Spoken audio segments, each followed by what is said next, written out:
사람 간의 관계를 형성하는 데 중요한 것이 있습니다. 첫인상입니다. 첫인상의 중요성에 대해서는 설명을 드리지 않아도 충분히 알고 계실 것입니다. 혹시 취업이나 면접을 준비하는 분들은 첫인상의 중요성을 더 절실히 느끼실 수 있습니다. 그런데 누군가에 대한 첫인상이 결정되는 시간이 얼마나 소요되는지 아십니까? 한 기사에서는 첫인상 7초가 평생을 좌우한다. 7초라고 말합니다. 다른 기사에서는 5초의 법칙, 호감 가는 첫인상 5초라고 말하기도 합니다. 대략 10초가 되지 않는 시간에 결정되는 첫인상이 누군가의 관계를 형성하는데 아주 큰 영향을 주는 요소라는 것입니다. 첫인상이 중요한 이유 중 하나는 첫인상으로 인해 선입견이 생기게 되기 때문입니다. 선입견의 사전적 의미는 어떤 대상에 대하여 이미 마음속에 가지고 있는 고정적인 관념이나 관점을 말합니다. 단지 10초 남짓의 시간으로 생긴 첫인상이 그 사람에 대한 고정적인 관념을 형성하게 하고, 그것이 그 사람을 만나는 이후의 오랜 기간의 시간 동안 그 사람에 대한 평가로 자리 잡게 되는 것입니다. 만약 상대에 대한 첫인상으로 바른 평가가 이루어졌다면 다행이지만, 당시의 상황과 여건에 의해 잘못된 평가가 이루어졌다면 그것은 심각한 문제가 될 수 있습니다. 2002년에 있었던 일입니다. 성도님들은 2002년 하면 무엇이 생각나십니까? 대답을 해주셔서 감사합니다.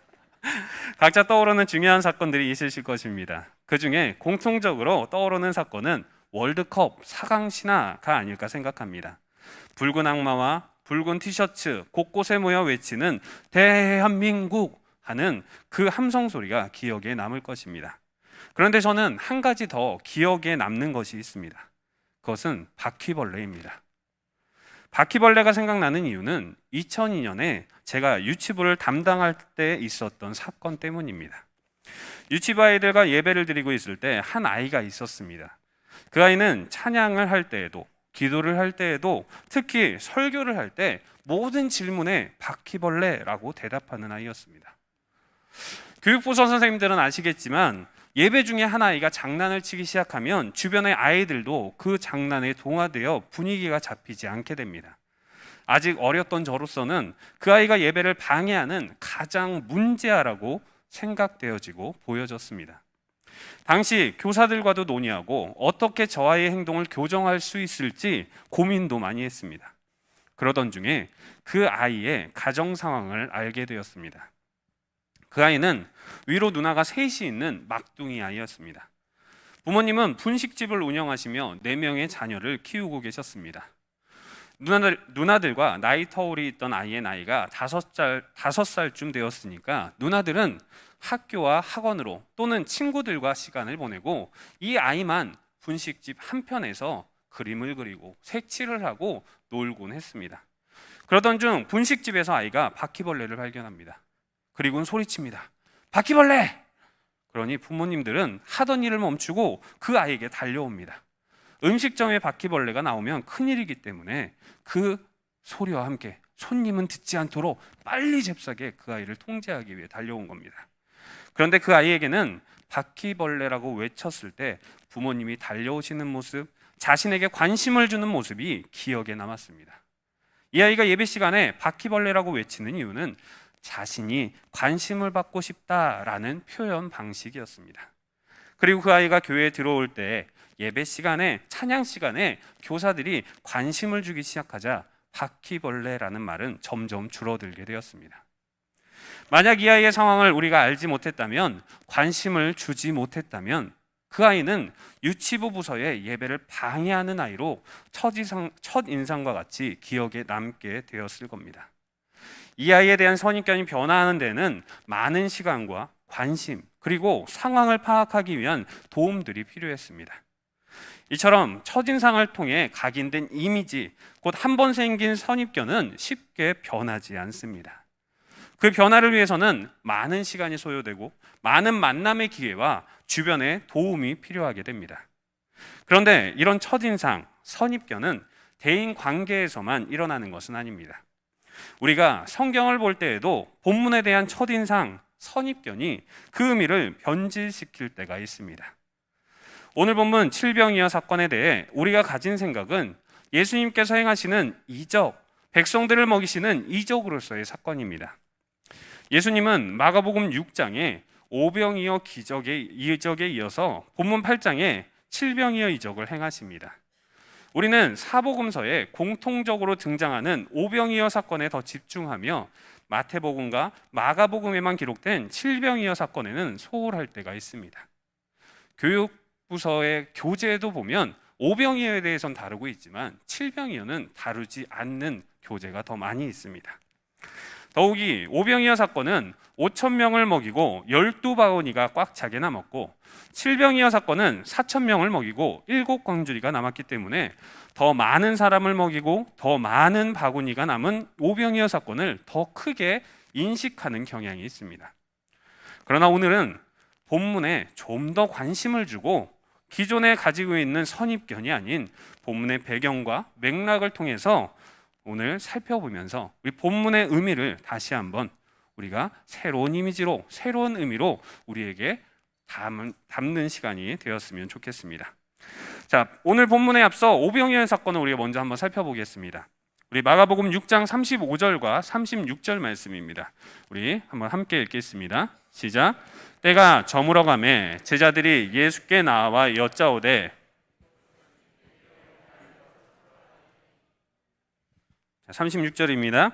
무리를 보내어 두루 총과 마을로 가서 무엇을 사 먹게 하옵소서. 오병이어 사건은 예수님이 행하신 사역이었지만 그 사건을 주도한 것은 예수님보다 제자들이라고 보는 것이 더 정확합니다. 물론 시작은 예수님께서 오병이어의 축사하심이었지만 굶주린 사람들을 위해 대책을 세워야겠다고 예수님께 먼저 말을 한 사람들이 제자들이기 때문입니다. 제자들은 예수님께 굶주린 자들에 대한 대책을 마련해야 한다고 말합니다. 그리고 예수님은 제자들에게 너희가 먹을 것을 주라 말씀하십니다. 예수님은 제자들이 오병이어 사건의 주체가 될 수 있도록 해주신 것입니다. 제자들이 오병이어 사건을 주도하게 되었지만 그들이 대단해서 예수님께서 맡기신 것은 아닙니다. 오히려 예수님께서 제자들에게 이 사건을 주도하게 하셨을 때 제자들의 반응은 어떻게 우리가 그 일을 하겠느냐라는 반응이었습니다. 그럼에도 예수님은 제자들을 통해 오병이어의 기적을 일으키셨습니다. 하나님께서 일하시는 방법은 사람을 사용합니다. 제대로 싸움할 줄 모르는 이스라엘을 선택하신 것, 이스라엘이 여리고성을 돌아 성이 무너지게 하신 것, 골리앗에 비하면 아주 작고 별 볼 일 없었던 다윗을 사용하신 것, 모두 하나님께서 일하심을 드러내기 위하심이었습니다. 이처럼 예수님은 의심하는 제자들, 기대감 없는 제자들이었지만 그들을 통해 하나님의 일하심을 드러내고자 했습니다. 제자들에 의해 주도된 오병이어 사건에서 우리가 눈여겨봐야 하는 것은 오병이어 역사의 대상이 유대인이라는 것입니다. 오병이어가 일어난 장소를 정확히 알 수는 없지만 그곳이 가버나움의 북쪽, 벳세다의 서쪽에 있는 언덕이라는 것이 학자들의 의견입니다. 이곳은 유대인들이 정착하며 살았던 곳이기에 오병이어 사건의 대상이 유대인이라고 볼 수 있습니다. 그렇게 예수님은 오병이어를 가지고 5,000명의 유대인들을 배불리 먹게 해주셨습니다. 그리고 떡과 물고기를 12바구니 가득히 남게 하셨습니다. 오병이어 사건은 우리에게 주님께서 우리를 먹이시고 공급하신다는 내용을 말해줍니다. 우리에게 구원을 허락하시고 구원의 삶을 통해 하나님의 은혜를 경험하게 해주시는 하나님은 우리를 먹이시고 공급하시는 분이심을 드러내고 있습니다. 오늘 본문 마가복음 8장의 칠병이어 사건에도 동일한 하나님이 드러납니다. 그런데 두 본문을 독립적으로 이해하면 주님께서 우리를 먹이시고 공급하신다, 우리의 필요를 채우시는 하나님을 보게 되지만 6장의 오병이어 사건과 8장의 칠병이어 사건을 차근차근 이어서 읽게 되면 주님께서 우리를 먹이시고 공급하신다는 내용보다 더 분명한 하나님의 뜻을 발견할 수 있게 됩니다. 두 사건에는 비슷한 내용이지만 분명하게 다른 차이점 3가지를 살펴볼 수 있습니다. 그것은 앞에서 다룬 것과 같이 사건을 주도한 것이 누구이냐, 두 번째는 사건의 대상이 누구이냐, 그리고 남은 양은 어떠했느냐, 이 3가지의 큰 차이점이 있습니다. 오병이어 사건은 예수님께서 제자들의 요구에 의해 행하신 사건이며 제자들이 주도한 사건입니다. 하지만 제자들이 주도한 오병이어와 달리 오늘 본문 칠병이어에서는 예수님께서 직접 칠병이어 사건을 주도하십니다. 마가복음 8장 1절과 2절 말씀 우리 한번 함께 읽겠습니다. 시작.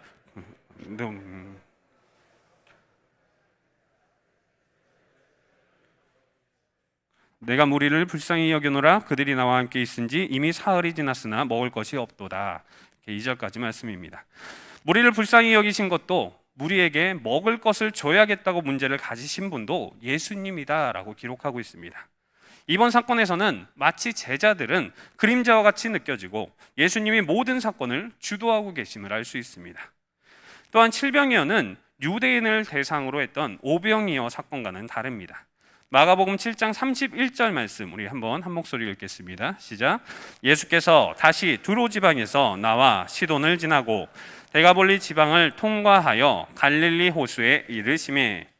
마가복음 8장 칠병이어 사건은 7장 31절에 이어 갈릴리 동편에 있는 데가볼리 지방에서 일어난 사건임을 알 수 있습니다. 그런데 이 지역은 유대인과 이방인이 섞여 살아가는 지역입니다. 그래서 칠병이어 사건의 대상은 유대인뿐 아니라 이제 이방인도 그 대상이었음을 알 수 있습니다. 그렇게 4,000명의 유대인과 이방인은 예수님께서 베풀어 주신 음식으로 배고픔을 채울 수 있었던 것입니다. 또 칠병이어 기적에서 남은 것은 7 광주리입니다. 우리 마가복음 8장 19절과 20절 말씀 우리 이어서 같이 한번 또 읽어보겠습니다. 시작. 내가 떡 5개를 5,000명에게 떼어줄 때에 조각 몇 바구니를 거두었느냐? 이르되 12이니이다. 또 7개를 4,000명에게 떼어줄 때에 조각 몇 광주리를 거두었더냐? 이르되 7이니이다. 오병이어 사건에는 12바구니가 남았는데 칠병이어에서는 7 광주리가 남았다고 말합니다. NASB 역보는 둘의 차이를 바스켓과 라지 바스켓으로 구분하고 있습니다. 헬라어 원문에서는 코피누스 곧 작은 바구니와 스피리다스 곧 식료품, 의복 등을 담는 큰 바구니라는 다른 단어로 기록하고 있습니다. 사도행전 9장 25절은 이 광주리의 크기가 얼마나 큰지를 말해줍니다. 제가 읽겠습니다.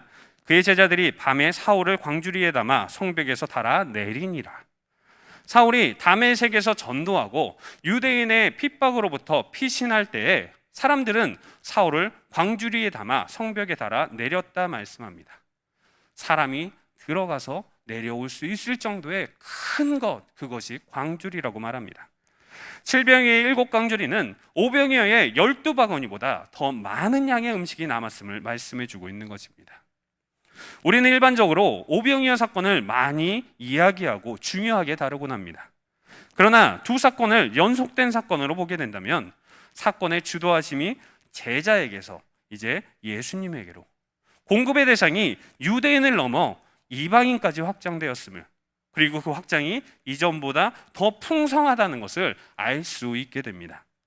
우리가 가진 선입견은 본문이 주님께서 우리를 먹이시고 공급하신다, 우리의 필요를 채우시는 분이다 라는 것을 말하고 있다라고 생각합니다. 그러나 오병이어와 칠병이어의 사건은 예수님께서 이 땅에 오신 이유가 우리의 육신의 필요를 채우실 뿐 아니라 유대인을 넘어 이방인까지 구원하기 위함이라는 것을 말해주고 있는 것입니다. 사랑하는 성도님들, 우리는 간혹 더 귀한 것보다 눈에 보이는 현실의 시선을 빼앗길 때가 있습니다. 시편 23편 말씀에 여호와는 나의 목자시니 내가 부족함이 없으리로다. 그가 나를 푸른 풀밭에 누이시며 쉴만한 물가로 인도하시는도다 말씀합니다. 내게 부족함이 없고 푸른 풀밭에 누워 쉼을 얻게 되는 현실의 시선을 빼앗겨서 나의 목자이신 여호와를 놓칠 때가 있지는 않습니까? 마가복음 8장 15절 말씀 우리 한번 함께 읽겠습니다. 시작. 예수께서 경고하여 이르시되 삼가 바리새인들의 누룩과 헤롯의 누룩을 주의하라 하시니, 칠병이어의 사건 이후에 예수님께서는 배를 타고 달마누라 지방으로 가십니다. 그리고 그 배 안에서 제자들에게 말씀하십니다. 거짓 교사들의 잘못된 가르침, 곧 천국의 가치들과 천국을 위태롭게 하는 가르침에 대해 주의하라 말씀합니다. 그러나 16절 말씀에 제자들은 떡이 없으므로 수군거리고 있었다. 곧 그들의 관심은 떡에 있었음을 말씀해주고 있는 것입니다. 그들은 예수님과 함께하며 오병이어와 칠병이어 사건에 동참했습니다.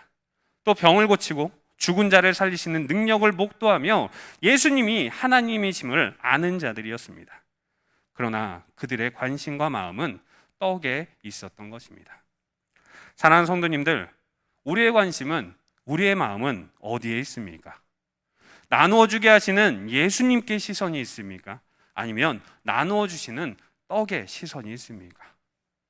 우리의 시선이, 마음이, 선입견이 떡에 있었다면 이제 그보다 풍성하신 그 떡을 4,000명에게 나눠주시고 7광주리를 남기실 능력이 있으신 하나님께 시선을 두기 원합니다.